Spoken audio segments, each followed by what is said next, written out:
Hi everybody, welcome to Introduction to Semiconductors. What is semiconductors? The materials which have a conductivity between conductors and insulators. On the other hand, a semiconductor is a substance which has resistivity in between conductors and insulators.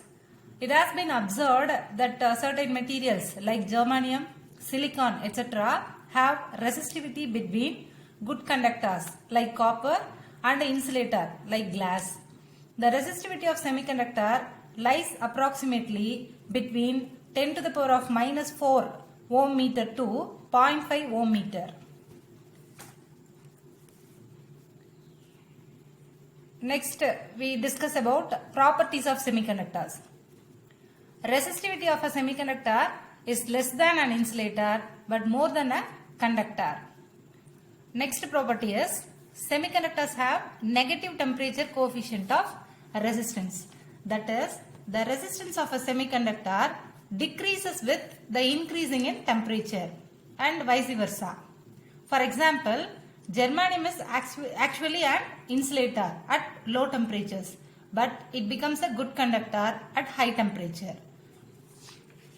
When a suitable metallic impurity, example arsenic, gallium, that is pentavalent and trivalent impurities added to the semiconductor, its current conducting properties change appreciably.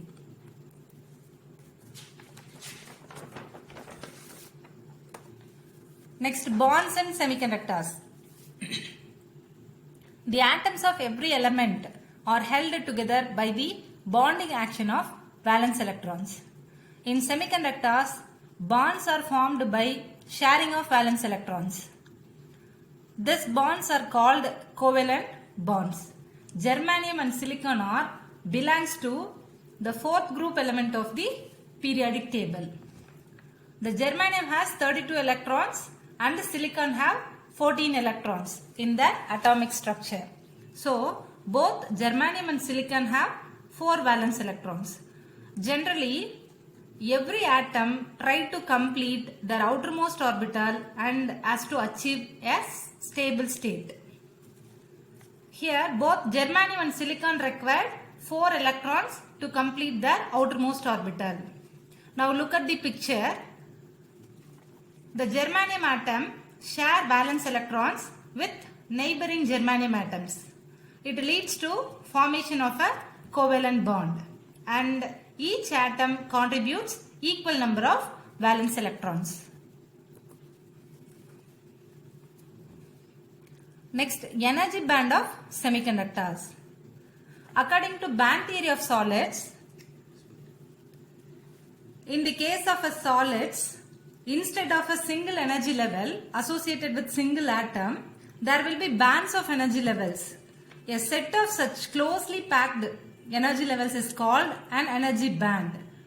The bands of energy levels are referred to the entire solid and not to the single atom. The first orbital electrons form a band called first energy band. Similarly, second orbital electrons form second energy band and so on. These bands completely filled. The electrons in the outermost level are called valence electrons. The outermost level is called valence level, or otherwise it is called valence band. It may be fully or partially filled band, and the permitted level which are vacant are known as conduction level or conduction band. It may be empty or partially filled band. The separation between valence band and conduction band is known as forbidden energy gap. If an electron is to be transferred from valence band to conduction band, external energy is required, which is equal to the forbidden energy gap. In semiconductors, forbidden energy gap is very small. That is, forbidden energy gap is 1.1 electron volt for silicon. Likewise, forbidden energy gap is 0.7 electron volt for germanium.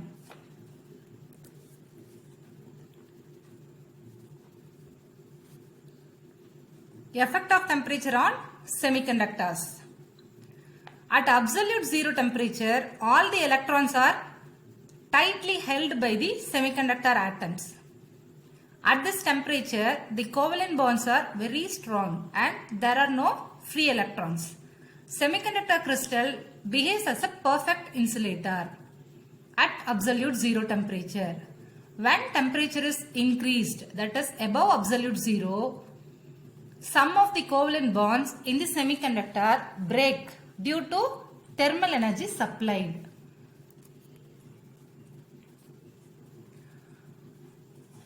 The breaking of bonds sets those electrons becomes free. The result is that a few electrons exist in the semiconductor. These free electrons can constitute a tiny electric current if potential difference is applied across the semiconductor crystal.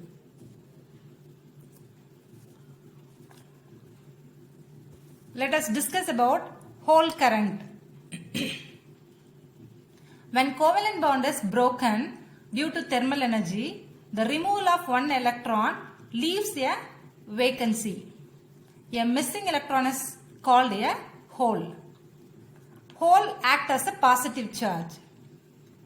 If one electron set free, one hole is created. That is, thermal energy creates hole electron pairs.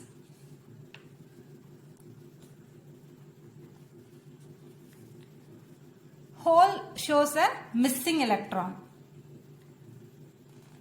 Suppose the valence electron at L has become free electron due to thermal energy.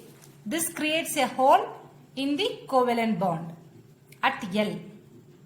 The hole is a strong center of attraction for the electron. That is, a hole attracts an electron from the neighboring atom.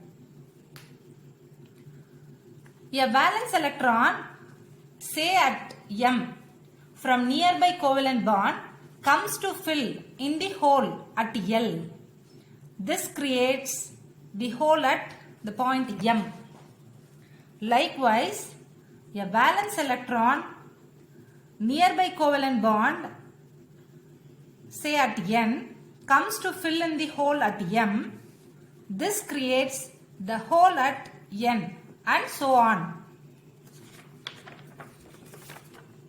It is clear that the valence electrons move along the path P, N, M, L. Look at the picture. That is, electrons move towards the positive terminal. Likewise, hole moves in the opposite direction. Refer the picture. The path along L, M, N, P. Actually, hole does not move. It only creates. So, hole creates in the direction towards the negative terminal. This constitutes hole current.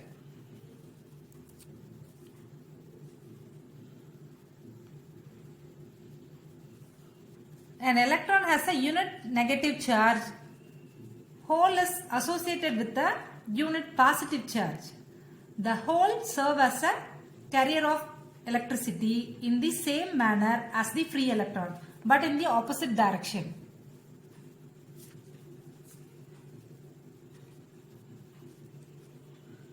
Thank you.